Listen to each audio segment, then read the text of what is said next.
Start talking title push. Vikings fall to 5-2. They don't play well in this Thursday night game against the Rams. Klay Thompson's debut's on full display. We got to see exactly what the Mavericks see in Klay Thompson. New York Giants co-owner John Mara makes a bold proclamation about the futures of head coach Brian Daboll. We celebrate the short NC State career of Grayson McCall. The Locked On Podcast Network presents The Big 6 in 60. The 6 biggest national sports stories from the local experts of the Locked On Podcast Network.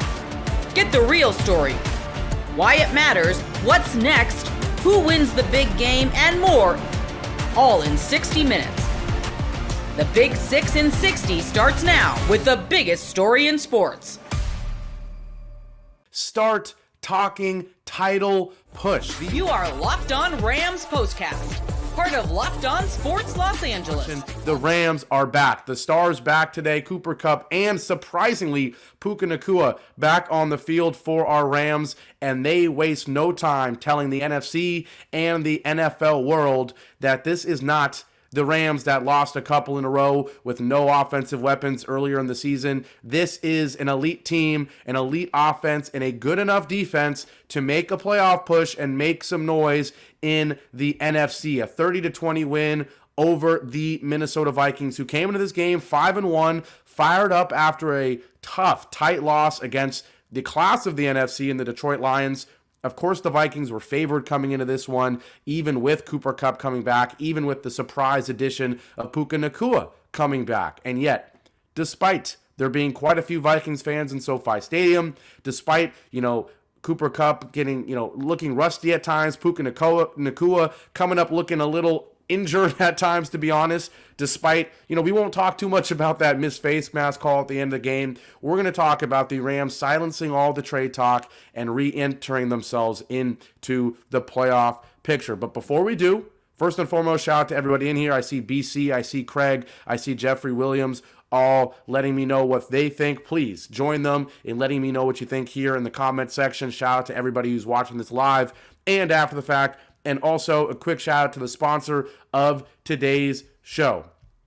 It is Prize Picks, and specifically this Thursday Prize Picks. Download the Prize Picks app and use code LOCKEDONNFL to win $50 instantly when you play $5 on Prize Picks. Where we start this one tonight, on this Thursday Night Football is, I don't know if you've ever heard of the saying, Jimmys and Joes, not X's and O's. I don't know if you have. I'll be honest, the first time I heard it was actually on a video game, NCAA Football 25 this year. I think it was Kirk Herbstreit saying it. Ironic, we get him tonight on this Amazon Prime Thursday Night Football game. If you don't know what the heck Jimmys and Joes over X's and O's means, it means talent beats scheme, okay? And tonight, in my opinion, was evidence of that, because you have two head coaches in Sean McVay and O'Connell for the Vikings that obviously are so similar, for obvious reasons. The Vikings coach coming from the Rams staff, the same McVay offensive scheme, run heavy, a lot of motion, coming out in 12 personnel, multiple tight ends on the field. Every play looks like it can be a pass, starts off by looking like it can be a run, looks like it can be a jet sweep, looks like it can be a quick screen, looks like it can be a play action on every single play, right? Two very similar schemes because they're basically identical. They came from the same coaching tree. And so what we saw early in this game was two offensive schemes having success. I mean, the Vikings come out in their first two drives looking unstoppable. They open the game with an 8-play, 70-yard drive. Rams defense really showing no resistance. Then the Rams do the same thing. How about 9 plays, 70 yards? They're both basically exactly 4 minutes. They're both basically the same amount of plays, 8 and 9 plays. And then the Vikings come back. They go 10 plays, this time a much longer drive, almost 6 minutes, but still 10 plays, 70 yards, another touchdown. So early on, both teams trading, and then what do the Rams do? The same. I mean, it's creepy how identical this is. 2 70-yard drives of around 4 minutes, and then 2 70-yard drives of around 6 minutes. Back and forth, 14-14 in the first quarter, and it's looking like, wait a second, this game is going to be, that Rams-Chiefs game on a Monday Night Football where first team to 50 wins.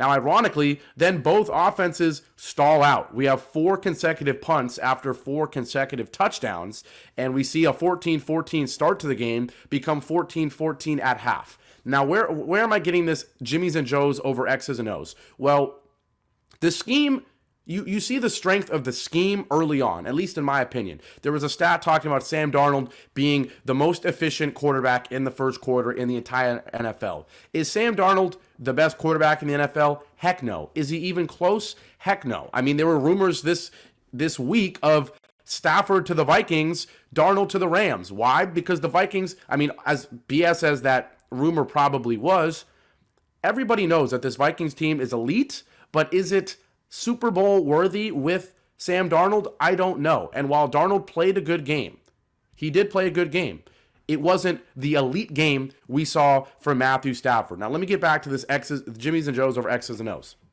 The schemes were the same in the ways that these, not only were the drives almost identical in terms of yardage and time possession, but the same types of things.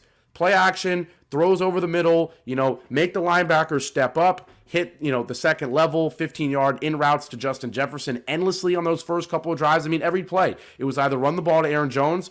Luckily, we were able to slow him down as the game went on, but it was Aaron Jones runs, have the linebackers creep up, play action, hit Justin Jefferson across the middle, and then he had a couple unbelievable sideline catches. Well, what do the Rams do? Very similar stuff.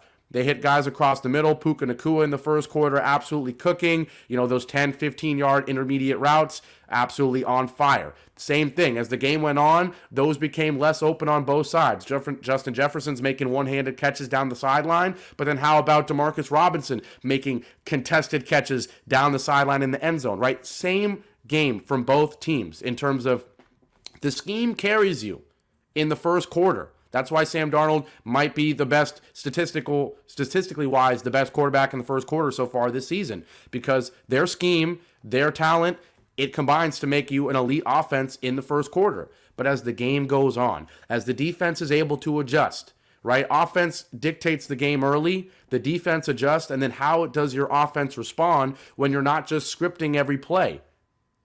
The Rams have more talent offensively in the most important positions than the Vikings, and the Jimmys and Joes, aka the players, the talent on the field, outdid the X's and O's, which, let's be honest, as much of a genius as McVay is, the Vikings might have the second best offensive genius in football right now. Ben Johnson with the Lions is certainly up there. That's why they're one of the best teams in the league, despite not many people thinking Jared Goff is one of the 3, 4, 5 best quarterbacks in the NFL, right? The moral of the story is X's and O's, both teams were identical for most of this game. That's why it was 14-14 early. 2 offensive masterminds helping their 2 offenses cook, absolutely cook. But then once the second half hits, once there's 4 straight punts to go into halftime, once the second half starts, ironically, it starts with the Matthew Stafford's interception on what was just quite frankly not a good throw at all. Just completely overthrows a corner route on a flood concept. You have the receiver go in the flat, the corner on the outside goes for the flat, then the second intermediate route on the sideline, and Demarcus Robinson is open, and Stafford just completely airmails it. I was shocked. I was like, we don't see this from Stafford very often. If there's typically turnovers from him, it's him trying to do too much, especially this season, him trying to do too much because there's not much protection around him, and throughout most of the season, not much talent in the receiving core around him. But tonight there was the talent. He didn't have to force things too much, which is why you see a couple of throws there, as I'm messing with my headphones, you see a couple throws there, not many, where he has to make those crazy, running, evading. I mean, that second touchdown, I don't know how I haven't talked about it yet. That second touchdown where he spins out of a sack, then ducks under a sack, fires one to Cooper Kupp, yelling as he runs to the sideline. That was vintage elite Matthew Stafford. That reminded the whole I say country. That reminded the whole NFL, we still have one of the best quarterbacks in the game, and the Vikings do not, right? So even though Stafford throws that interception to start the second half, and it had us a little bit nervous, what was that? And even though the Vikings march down the field and do get a field goal, they only get a field goal despite being at the 5. In the second and third segments, we'll get to the defense being bend but not break multiple times in this game and clutching up as the game progressed. But after that Vikings touchdown, or field goal, to go up 17-14, we saw Jimmys and Joes overcome X's and O's, and Matthew Stafford made a couple incredible throws, evading guys. We did get some help on penalties. We didn't help ourselves with a couple penalties ourselves. But Demarcus Robinson being your third best receiver is pretty darn nice, right? And him being the number one receiver with those two guys out, suddenly he's the number three receiver. That's Jimmy's and Joe's. That's talent. That's not X's and O's. That throw down the sideline, was he wide open? No. Was that him schemed beautifully by Sean McVay? No. That was Stafford saying, I got one-on-one coverage with Demarcus Robinson. He might be my number three, but he's a really talented number three. Threw it up to him. He made an unbelievable play. He was getting guarded by Griffin, not Stephon Gilmore, not an elite corner. We get a touchdown. Vikings march down, but they don't do enough. They only get another field goal. Once again, the scheme, the X's and O's, slowing down in terms of its success once the defense has time to adjust. Meanwhile, what happens when the Rams get the ball back again, this time up 21-20? The Jimmys and Joes come through again. Stafford doing his thing. He hits Corum for 9. He hits Long for 18. Corum has a couple short runs. Kyron Williams for 7. Kyron Williams, he had an unbelievable game. Continues to do what he does. You don't even need to say what he did because you know what he did. He probably carried the ball 20 plus times. He probably had 100 plus yards, and he probably had at least one touchdown. Yep, you bet. You guessed it. He did it again.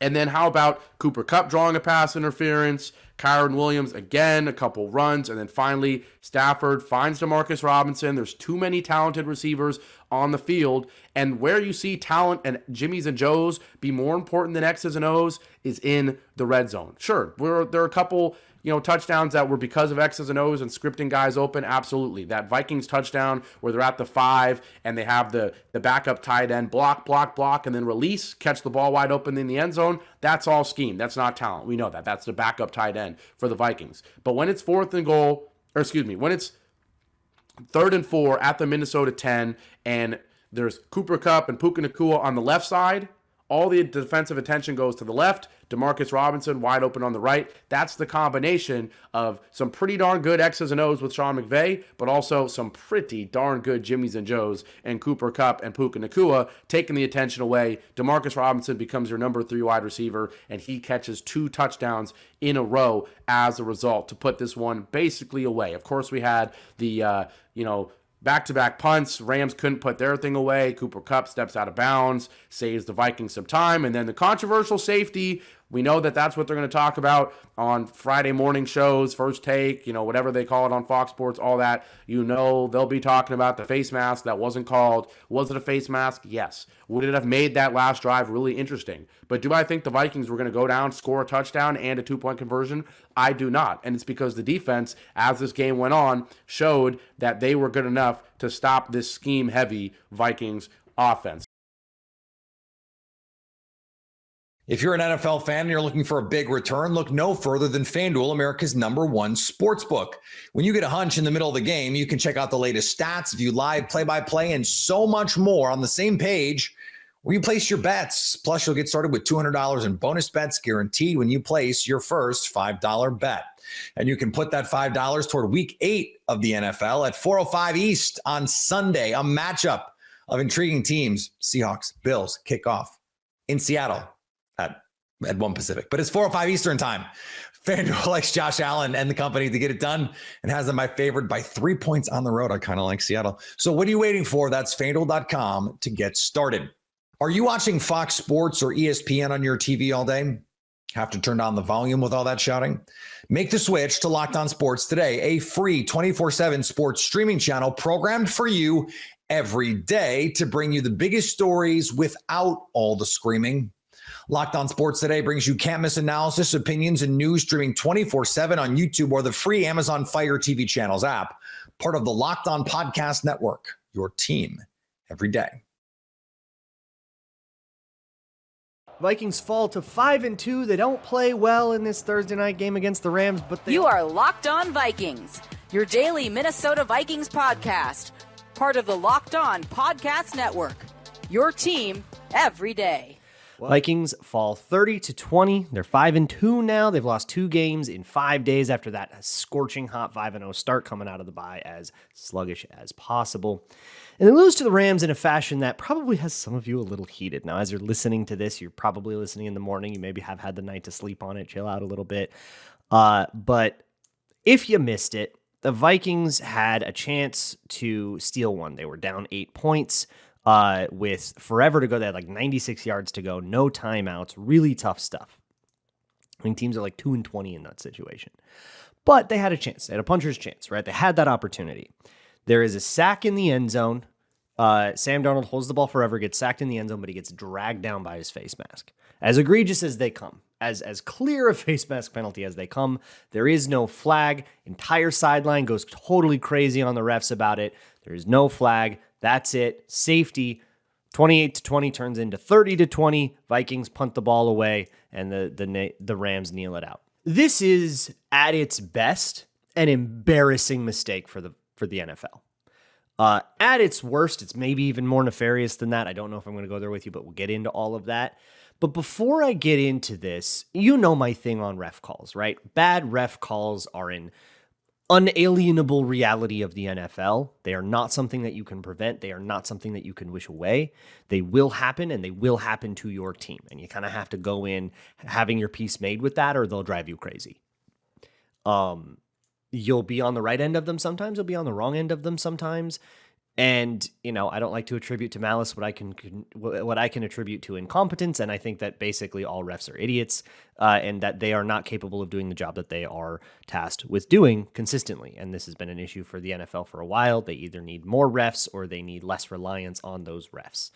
This has been my deal about it. But at the end of the day, too, I'm a control what you can control guy. And the Vikings could have controlled how well they played a lot better in other ways. The defense was dreadful. The offense had a ton of penalties. We'll get into all of that. But I have a feeling the thing at the forefront of everybody's minds is, wow, the refs totally jobbed the Vikings out of a chance to go win that one. Even if it was a bad chance, it was still a chance.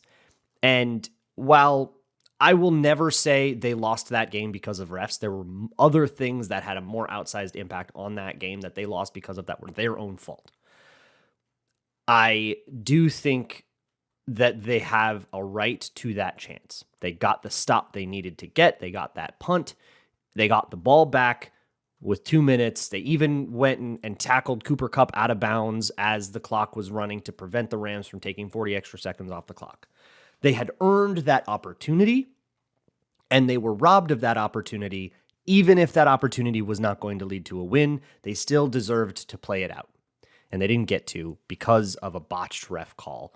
And that's the most generous way to put it, is that it was a botched, embarrassing lack of awareness by people whose whole job is to be aware of stuff. In the pool report by Kevin Seifert, he asked the white hat, Trey Blake, what could you see? The white hat had the best angle at it. He said, I couldn't see, the face mask, of course, was facing away from me, so I couldn't see if it was a face mask or not. So I swallowed the flag was basically his point. And that's a really bad point for a bunch of reasons. For one, yes, you could. There was a camera right behind you. You could absolutely see that he got twisted down by his face mask and that there was a hook in there. You absolutely could see. You're either really stupid or lying. I don't know which one is worse.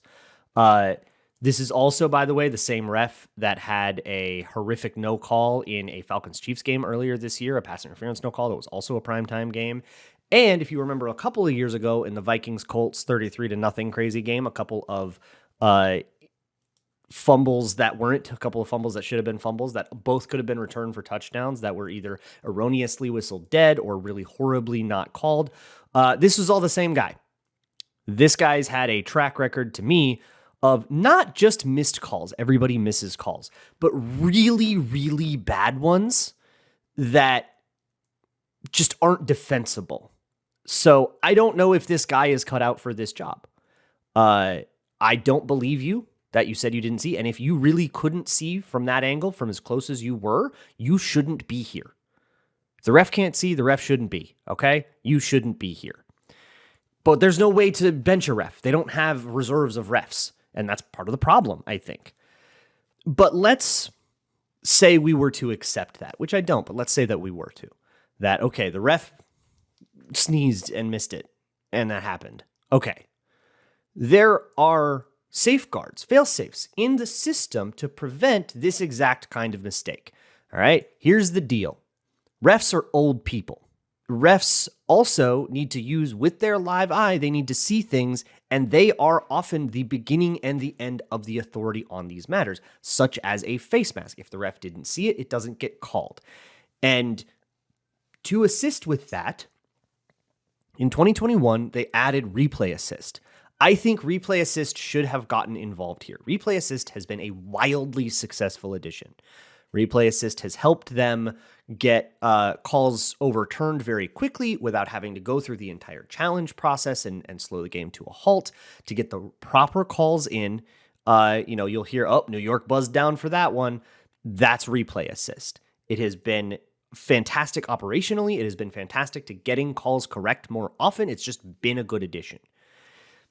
I can't tell you why replay assist did not get involved here, because replay assist is for, and I am quoting the rule book here, the replay official and designated members of the officiating department that's New York, may consult with on-field officials or conduct a replay review or advise game officials on specific objective aspects of a play when clear and obvious video evidence is present. It does not get any more clear and obvious than that video evidence, and it does not get any more objective than the face mask rule. The face mask rule says you can't grab them by any part of their helmet, and grab, tug, twist, pull, none of that. Because of the way that face mask rules are enforced, it doesn't matter if your hand was actually on the physical face mask, or if it was in the ear hole, or if it was in just the the eye opening. It doesn't matter what part of the helmet you got. If you grabbed that thing and you tugged, that's a penalty. So that's another reason I don't really believe the white hat when he says, oh, I couldn't see it because the face mask. That shouldn't matter. It should have been a penalty anyways. But again, barring that, replay assist should have gotten involved here. And they did not get involved here. Now that says that this responsibility is also used to address game administration issues, including but not limited to things like the game clock or the spot of a foul or making sure they're on the right down, or penalty enforcement. Now, I believe what they mean by penalty enforcement there is like you called a 10-yard penalty, but you accidentally moved the ball up 5, then fixing that kind of issue. And replay assist can call down and say, hey, you got to put that one on the 20. But it's also very much left to be an open-ended thing that the replay booth can radio down and do what they got to do. Maybe they can't add a flag where there wasn't a flag, but why can't they do that? That feels like something that they absolutely should be able to do. And maybe some of you are going to groan and say, well, that would add so many penalties and it would slow everything down because you could call holding on every play. But if those are penalties, then you should call them. If it's holding, right? Like, that shouldn't be, we shouldn't address that issue by telling the refs to just let a few of them slide. That's just a great way to introduce bias. Instead, you shouldn't hold, maybe. Like, that's just a thing. Maybe the offense just shouldn't have the advantage of being able to get away with holding a bunch. And that would help equalize offense and defense, which people really want anyways. And the reason that all of this is really unfortunate, it would be one thing if it were just this like total meltdown catastrophe of NFL officiating on the level of the Fail Mary, by the way, which I think this absolutely rises to. I think this is a worse call than some of the most infamous calls in officiating history. This is a really bad one. But in additional context, there are rumors that I couldn't confirm, and I'm not going to say are true. You take with them from them what you will, but they are out there and being talked about, and that makes them important context for how the NFL has to address this, which is that a large majority of the money in Vegas bet on this game through various sports books was on the Vikings. And that means that the NFL betting apparatus stood to gain from maybe a bad call that benefits the Rams. I am not going to sit here and accuse that conspiracy of actually being true. But that context makes it very, very important that the NFL has a good explanation here. Otherwise, a lot of people are going to believe that conspiracy is true and lose their faith in the Shield if they had any to begin with. Klay Thompson's debut is on full display. We got to see exactly what the Mavericks see in Klay Thompson. Klay Thompson, the debut of Klay Thompson. The first half of the Mavericks was just brutal. They could not hit threes, it felt like, and they were really struggling. And then all of a sudden, Klay broke it open And Klay finished 6 of 10 from 3, 22 points for Klay. If the Mavs get 22 points from Klay every night, that's a pretty good get for the Mavs. Yeah, that's an incredible get for the Mavericks if he gets 22 points a night. I mean, but you see how it fits. Yeah. You see it's like a glove. I mean, keep in mind, it's only going to go up from here chemistry-wise, right? Like, they're just going to get more comfortable playing next to Klay. And he just goes to a spot. He needs literally just an inch of space, and he's pulling. Transition pull-ups, spotting up, coming off of screens, just relocating just really quick, a couple shuffles one way or the other, and he's ready to fire for 3. And already just no real game play time between him and Luka. And it felt like Luka just knew where he was at all times. And, man, this is going to be something. There was a couple plays in a row where you just go, oh, it's like they've been playing together for a long time, where Luka had the ball, got doubled, and immediately Klay just went to the open space. Like, he just knew exactly where to flash out to, and Klay and Luka hit him for those threes. I mean, to see their chemistry already, to see how it looks on the court, we've been waiting for it. I've been waiting for it. We've been talking about it on this show so much. What will it look like with Luka and Klay on the court? And offensively, we saw it. That the Mavs drew up some stuff. They drew up some pin downs and down screens for Lively. They got Klay some open shots too. And the thing that I loved about Klay Thompson's game is that in the preseason we saw some forced shots. The game where he shot 0 for 9 was a lot of just forced shots, contested looks, shots where you go, oh, that's the Klay Thompson of last season.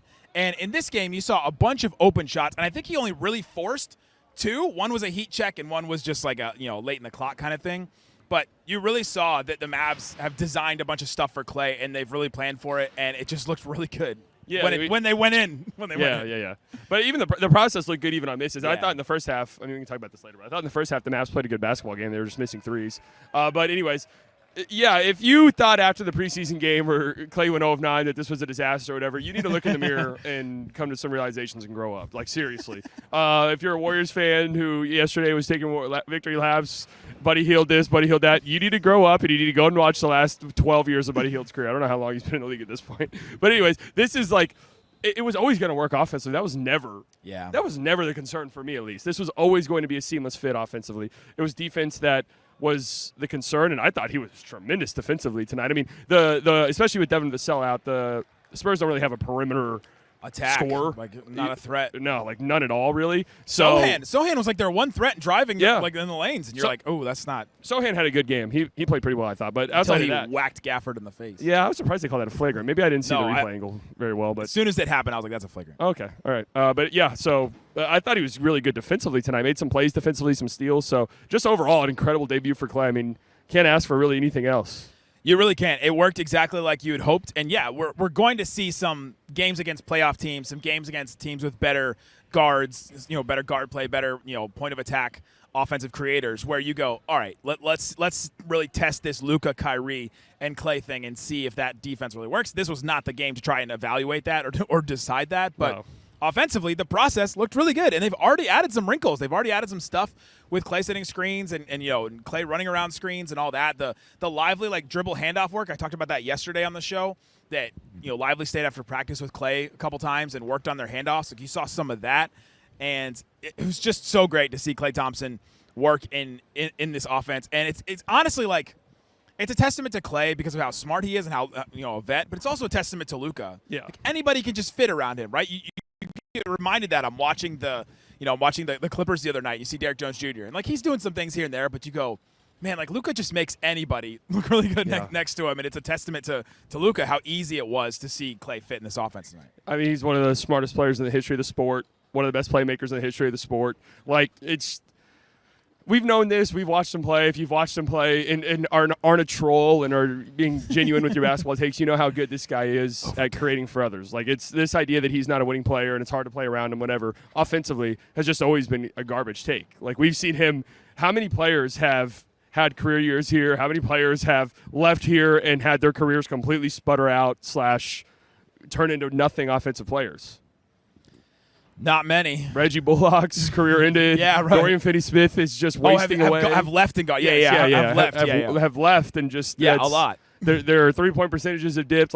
This is who he is, and now giving him still an elite shooter. I mean, as he says, you can't leave him open. That's right. Still can't leave him open. I don't have my soundboard with me, but Yeah. You can't leave him open, and they did. They doubled on Luka a couple times and got Klay wide open shots. You just see how the attention on, and eventually that'll shift back, and I think that'll give Luka some easier lanes to the basket. Or Kyrie. There's not really an easy lane to the basket when Wemby is around. No. I mean, just driving around him. Quentin Grimes had an attempt under this rim in the first half where he took it like probably 3 seconds too early. Honestly, like he in his drive to the rim and in his like attempt at a layup.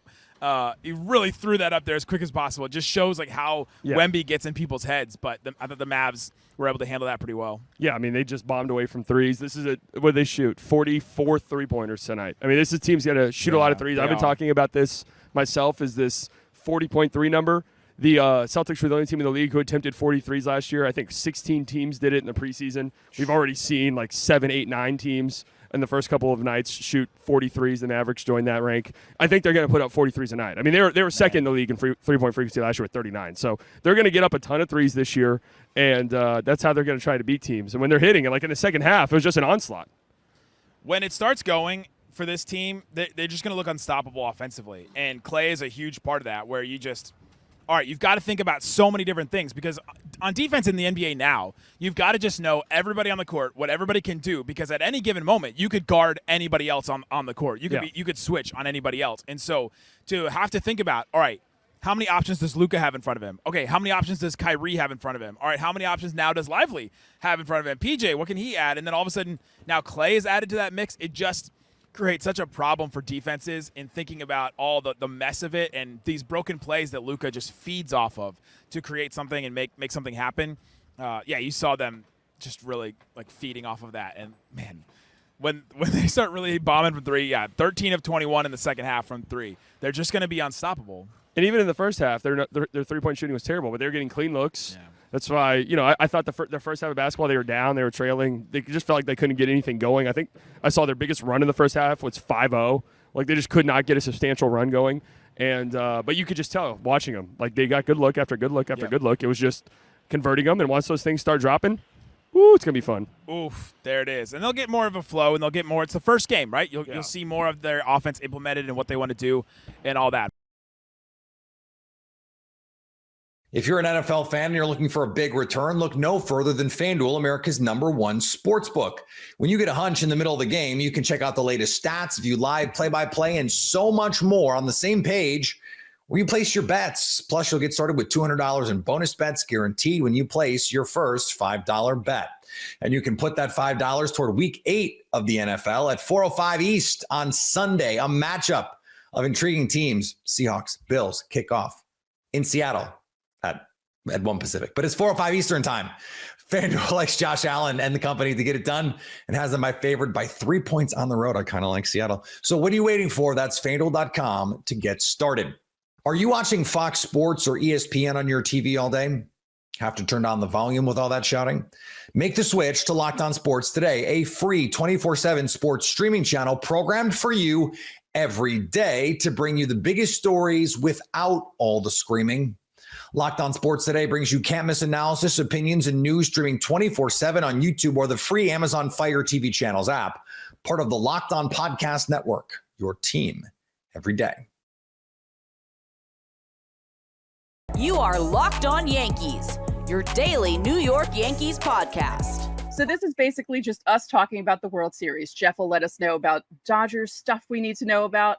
I'll let the Dodgers fans know about what they need to know about with the Yankees. We'll because talk about hardly anybody knows anything about either of these two teams. These two obscure random teams in the World Series. Yeah. But these two underdog, gritty teams. It's nice to see the little guy succeed once in a while, Yeah. Yeah. It's about time the little guys made it to the World Series. So let's briefly talk about the history. How well do you remember the 81 World Series? I was only 4 years old, so I only know it from highlight videos and the memories of my family. I was in a huge Dodger family, so my family remembers it well, but the first thing I remember is Jack Clark and Ozzie Smith hitting home runs off the Dodgers in the 1985 NLCS. That's my earliest postseason baseball memories. Yeah, see, I was 7, and I cried myself to sleep when I heard on the radio that the Yankees lost, because I knew that wasn't a good thing. So that's my memory. I was the Dodgers lost to the Yankees in the first 2 World Series of my life in 1977 and 78. And yeah, my mom still has a hard time understanding why I don't hate the Yankees, because she became a Dodger fan when she married into a Dodger family. And so it was all Dodgers Yankees throughout the 70s and early 80s. And so she hates the Yankees. I'm like, I don't know. They're just another team to me. So, Right. Because it's been a long time. It's been a long time since they've played in a meaningful game against each other. Right. And it's funny because fans of other teams are making it seem as if this happens all the time when it's been 43 years. I joked about this on the show a couple days ago. Physical by Olivia Newton-John was on the charts the last time the Yankees and Dodgers played in a World Series. And it's just amusing to me how angry this matchup is making other fan bases. Yeah, it is kind of funny. I'm trying to think of a good analogy, that something that has happened a lot in history. And if it happened again right now, if people said this all happens all the time, you'd think, no, it doesn't. Like meteors hitting the earth and destroying all life forms. Like, I'm sure that's happened a lot of times in the history of the world. We'd still be surprised if it happened right now, because it's been a long time. And 43 years is a long time. There are a lot of people watching or listening to this episode of this crossover podcast who were not alive, who this has never happened in their lifetimes. My wife, who, this is the first time Dodgers Yankees have ever played in her lifetime. Yeah. It's the fourth in my lifetime, which makes me feel like I married somebody a lot younger than me. She's only 5 years younger than me. It's just that for the first part of my lifetime, it was all the time. But yeah, 43 years is a long time. You think there's probably been at least 35 different unique matchups in the World Series since then, probably even more than that. I trying to think of what repeats there are. I assume the Yankees and Braves played each other a couple times. Yep. I can't even think. Yankees, is that the only repeat in the last 43 years? Red Sox Cardinals were 07 and 2013. Yep. Yeah. But other than that, I'm trying to think. There's been like probably close to 40 different matchups since the last time it was Dodgers Yankees. That's a lot. There's only 30 teams. Yeah. So how are you feeling going into this? And also, are you feeling the same way I'm feeling? I understand why the break was so long, because if Cleveland had gone 7 games, it wouldn't have ended until I think Tuesday. But this break feels so long to me. It does. And, both of our teams already dealt with a long break before the division series. Obviously, both of our teams survived that break, which hasn't been the case the last few years necessarily.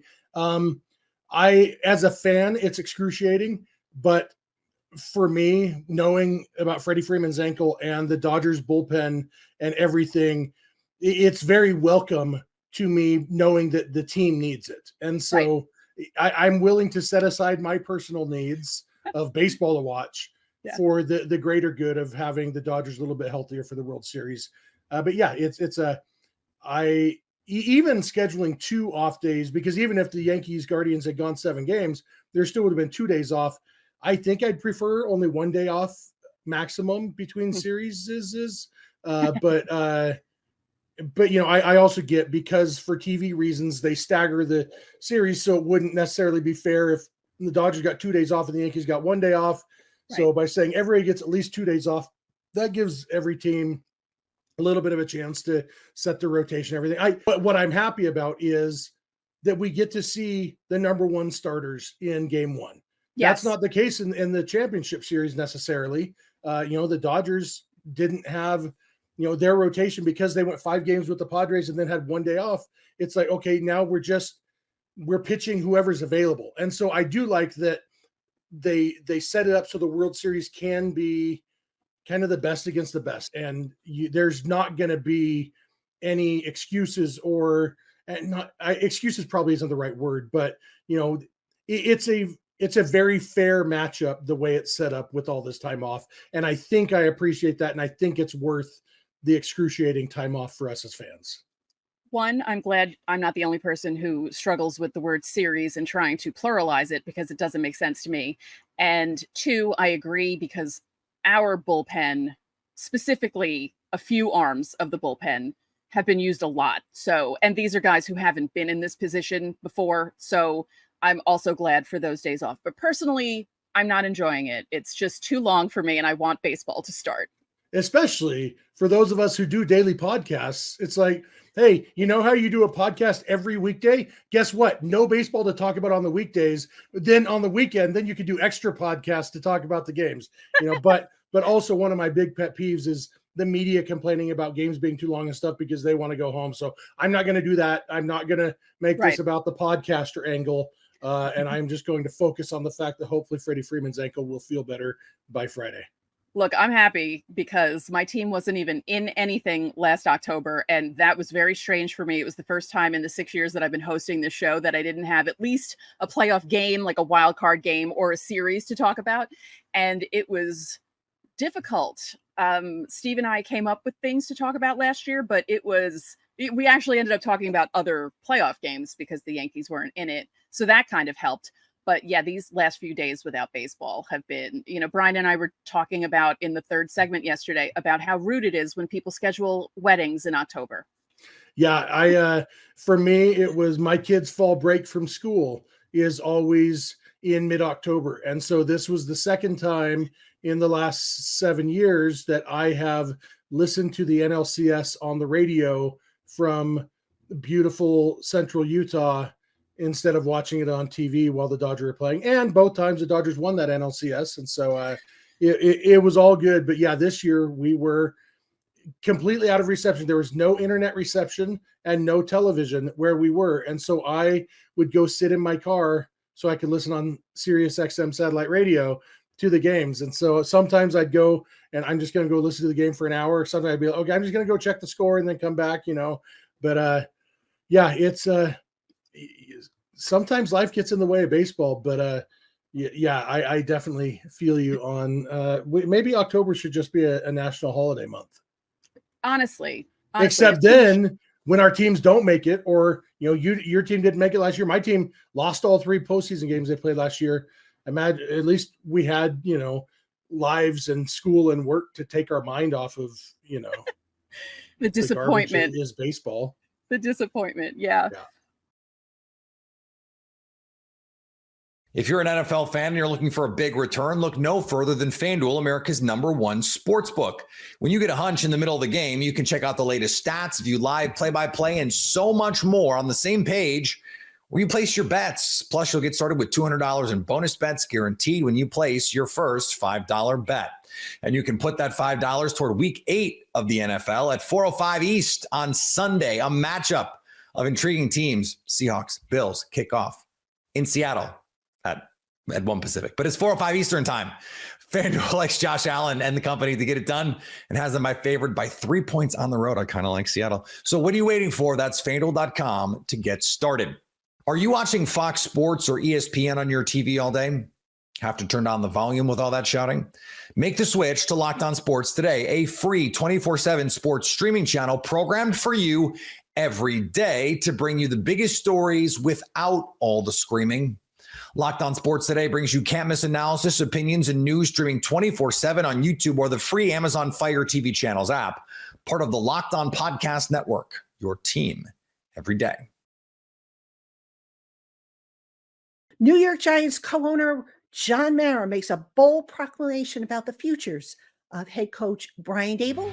You are Locked On Giants, your daily New York Giants podcast. John Mara last night at a screening for his late father, Wellington, called The Duke, The Giant Life of Wellington. Mara told reporters afterwards that head coach Brian Daboll and general manager Joe Shane are safe, right? That he is not inclined, he being John Mara, to be making any changes in season and also probably not in the off season.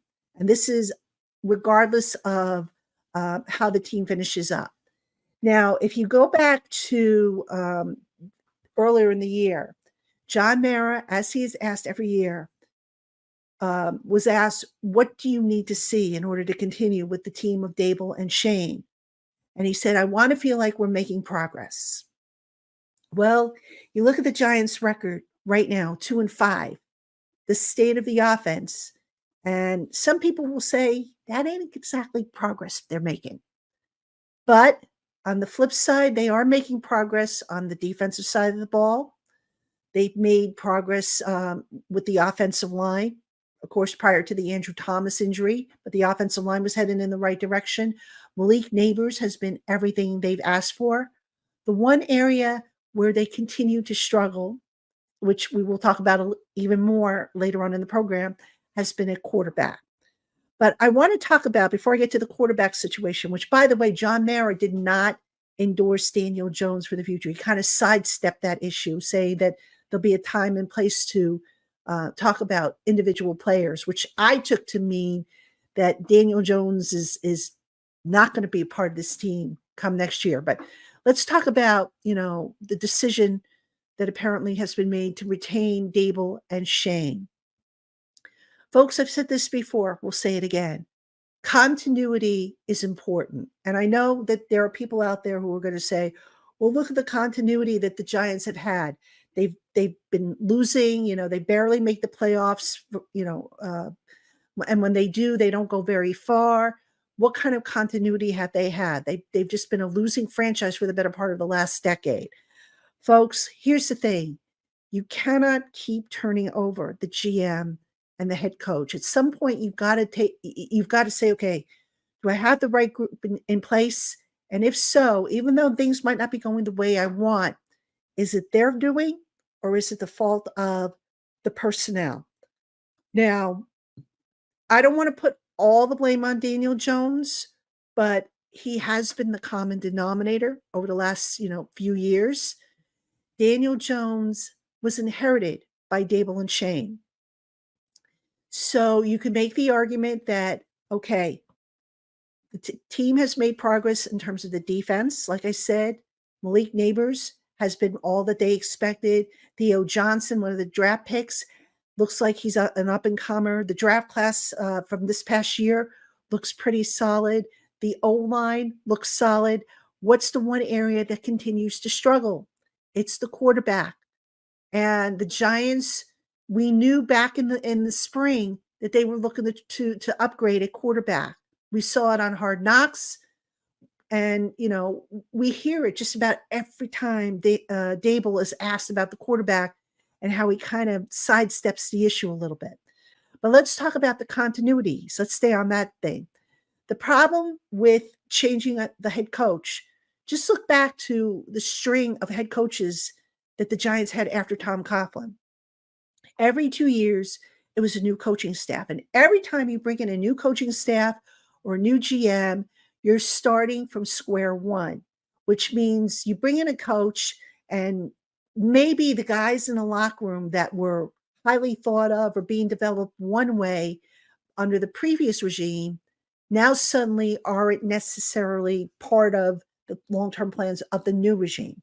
I think back to when Joe Judge was hired, for example, and how he wanted Nate Ebner in here as his core special teams guy over Michael Thomas, a move that I'm still shaking my head over.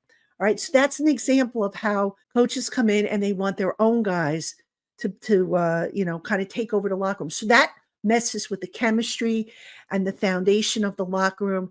And folks, whether you want to admit to it or not, the Giants do have a pretty solid foundation in the locker room.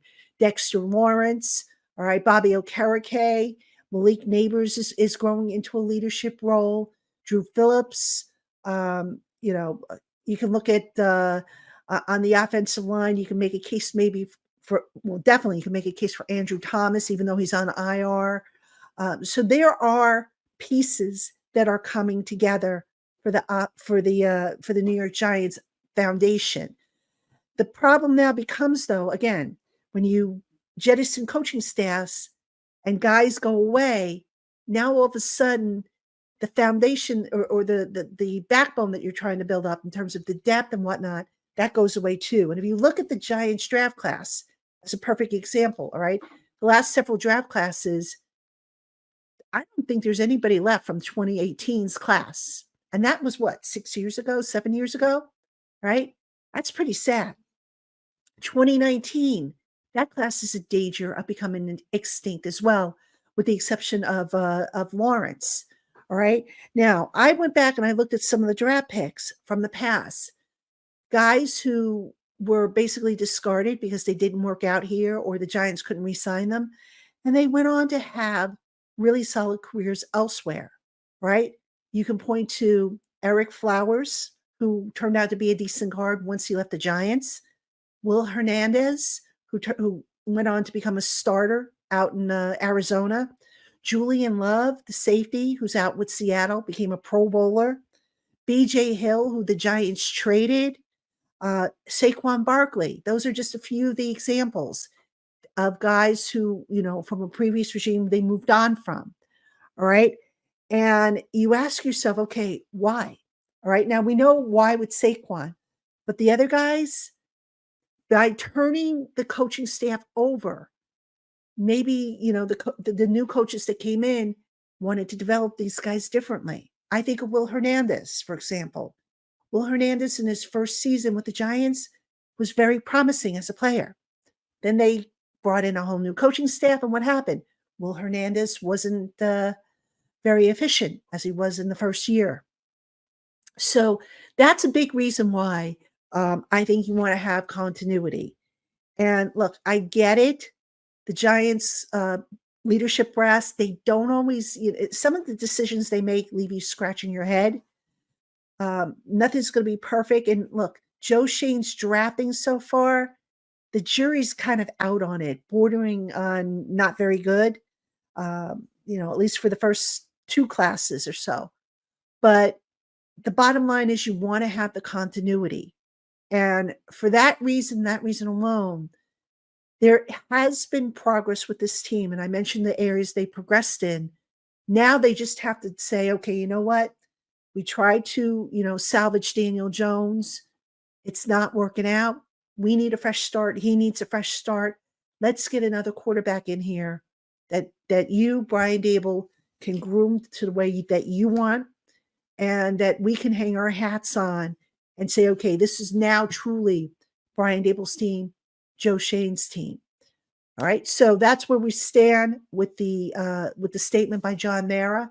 And again, the fact that Mara did not come right out and say Daniel Jones is safe, that he did not come out and make any excuses for Daniel, as he did earlier in the year when he talked about the injuries and all the stuff that went wrong last year. If that doesn't tell you the direction that this franchise is headed in as far as the quarterback is concerned, then I don't know what to tell you guys, because it's pretty obvious that's where it's headed. If you're an NFL fan and you're looking for a big return, look no further than FanDuel, America's #1 sportsbook.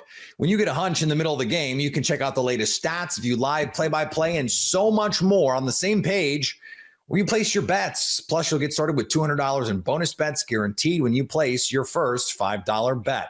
And you can put that $5 toward Week 8 of the NFL at 4:05 East on Sunday, a matchup of intriguing teams. Seahawks, Bills kick off in Seattle at 1 Pacific, but it's 4:05 Eastern time.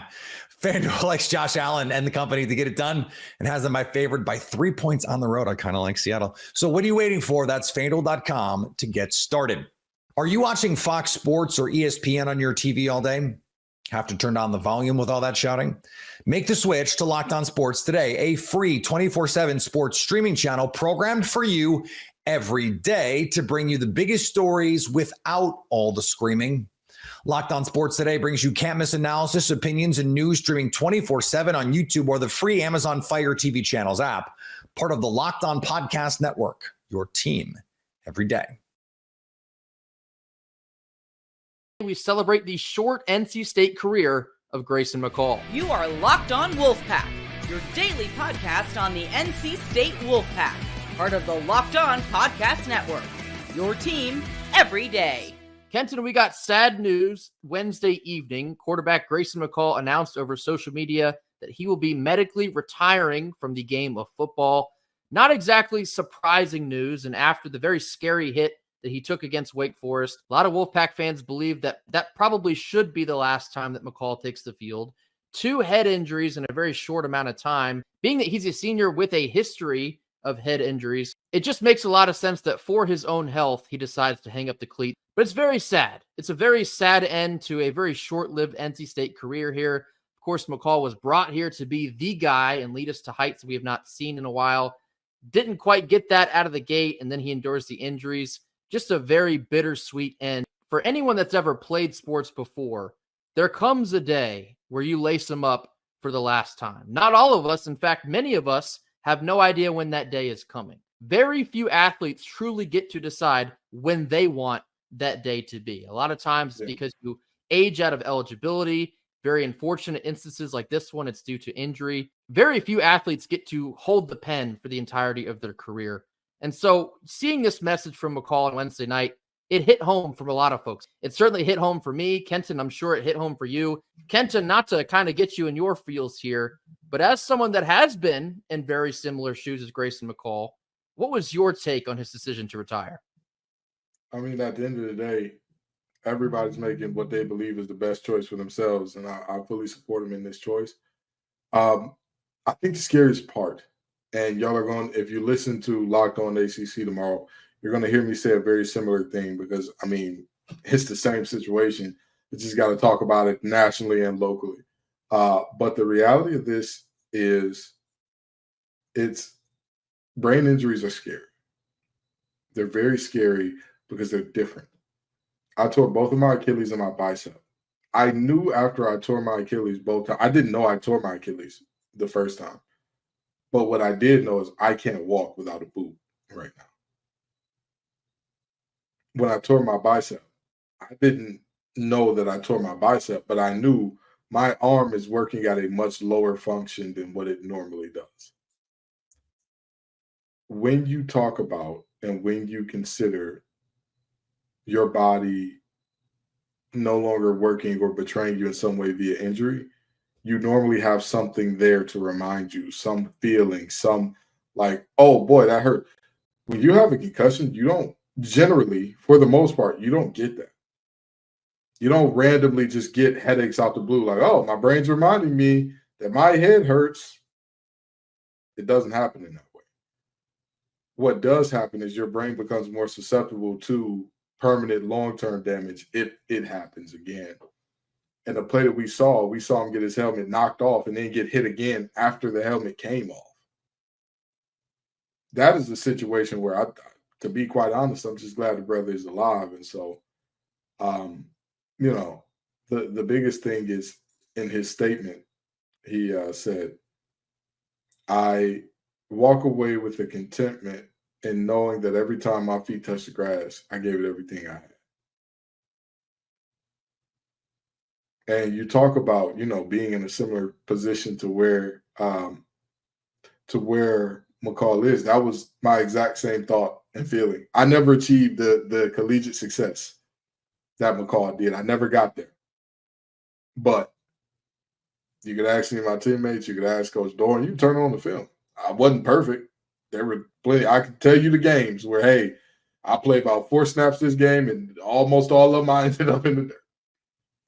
But there was, knowing that you left it all, knowing that you didn't cheat the game is what I'm saying here. You never cheated the game. You never cheated your teammates. You never cheated yourself. It's something that helps you walk away. And I'm not saying it's going to be easy because it never is. It never is easy to go from 60,000 fans screaming your name to not having that anymore. That's just not something that humans were even supposed to experience, in my opinion. But knowing that you gave it all you had and knowing that you weren't one of those guys that you look up and say, the game got away from me because I couldn't stop making bonehead mistakes off the field, or, I wish I would have gone harder. I always was reserving something for the next level. Knowing that you gave the game all you had and you didn't cheat the game, sometimes that's all the consolation that you'll get. And it's a damn good one because not everybody can say that. As an athlete yourself, Grayson, even if it wasn't on the same level as me, that you played with guys who everything they could, they were going to sprint out or ground out, and you played with guys who are like, buddy, what? You're so good at this. Why do you not try harder? And so right. To end up in the former group instead of the latter, sometimes that's all you get. Sometimes that's all you get. And, I think he's making the right decision because I don't think that your brain is anything to play with. And there's no reason to be punch drunk when you're 30. There's no reason to have the shakes at 35 because, you just had to hold on to that rope and get a couple more games of glory in. Sometimes it's time. And I'm glad that Grayson McCall decided the decision that was best for him and his family. Hey, it's time. And in his statement, he says, quote, "I have no regrets throughout my career, and that is something that I can be proud of," unquote. Well, Grayson, I think you should be proud of your entire career. Again, this is a guy, although it was not at NC State, it was at Coastal Carolina, 3-time Conference Player of the Year, over 10,000 career passing yards. This is a guy that was not highly recruited out of high school. Look at the career that he has built. That is something that's unprecedented. And a lot of these Sun Belt football fans I saw pouring out of the woodworks, they consider him as one of the best players to ever play in that conference. And so McCall leaves this game with a ton to be proud of. And Wolfpack fans are certainly proud of him as well. I also am in the opinion that it is the right decision. You see some of these former NFL guys that are dealing with the consequences, after taking beating after beating after beating, and the awareness around brain injuries is now at an all-time high. I know Tua Tagovailoa in the NFL is probably the more prominent example right now, although he's trying to work his way back into the game. Kind of a relevant situation here. Tua wants back in. Grayson decides that it's best for him and his family that he hangs him up. It is ultimately up to them and what they want to do. But in Grayson's instance here, I do think he's making the right decision. So we wish Grayson McCall certainly nothing but the best here. All the leadership skills that he exhibits are exactly what you want to, have the building blocks of a great coaching career. And guys like McCall, they will always land on their feet. A guy with his charisma and his moxie and his leadership, he's going to find a place for himself within the game of football still. So certainly nothing but the best for him moving forward in the future. And last thing here on Grayson McCall, I also tweeted this from the account on Thursday, November 9th. It's our home game against Duke. It's our last home game of the year. It's senior day. Grayson McCall should be the Alpha Wolf starter of the game. I think that makes all the sense in the world. It's kind of like the perfect send-off for the fans to give him for both his time here at NC State and his football career. Obviously, it's not ending the way that he wants it to, but I think that's about as good of an ending as he could have. And that's the least we could do for NC State Wolfpack fans. So anyone in the Murphy Center that happens to be listening to this, if you have any type of pull over who the Alpha Wolf starter of the game is, I think it needs to be Grayson McCall on November 9th.